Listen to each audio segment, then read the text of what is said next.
Stepping up on difficulty again now, we're going to be using the add action function to add a bit of extra functionality into our mission, which will allow us to capture and locate little bits of intel that are going to be dotted around.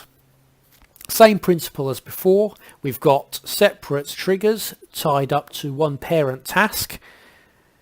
In this, we'll be using the add action example to collect pieces of intel. So you'll have to probably look at the wiki for this add action and its full details, but in the example here, we're basically just using a posh description for the name there, and that just says take whatever config icon, this is config, what's the config object has been defined as.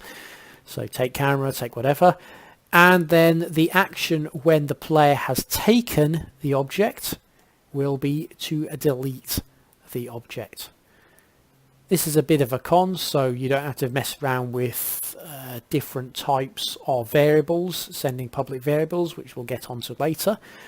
This just simply has the same basic check you've had before, so it checks if an object is alive, as in when this object has been deleted through the add action, which this bit here does.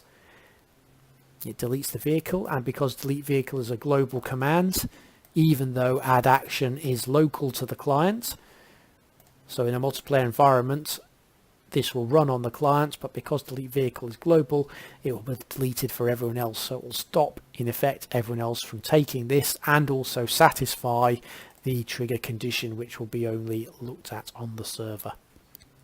Bit of a mouthful there, but it is in essence very simple.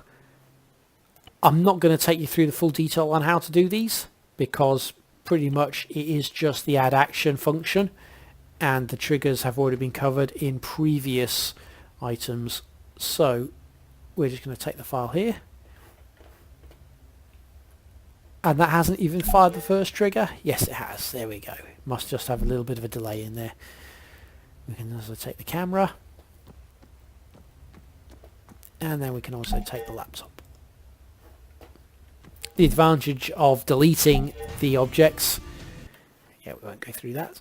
The advantage of deleting the objects obviously is that it straight away satisfies these conditions, which we will see have a slight delay. That's why there was a bit of lag there.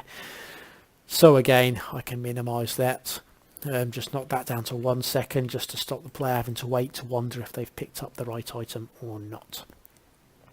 And then finally we have the trigger activated check. It's a slightly different way of doing it this time. This basically loops through all of the Intel trigger activators.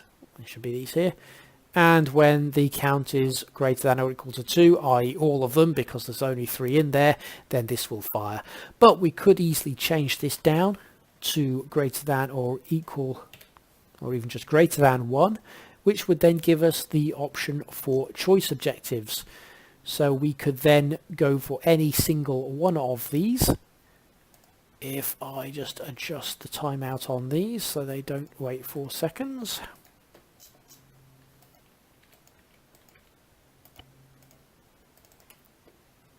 There we go. So that means what I've done there, in effect, when it's greater than 1, i.e. 2 or more, so if I take the 1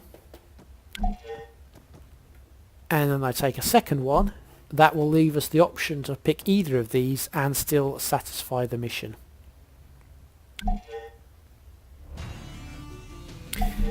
Which can add a bit of variety into your mission, or cut down the length of time needed to go through it.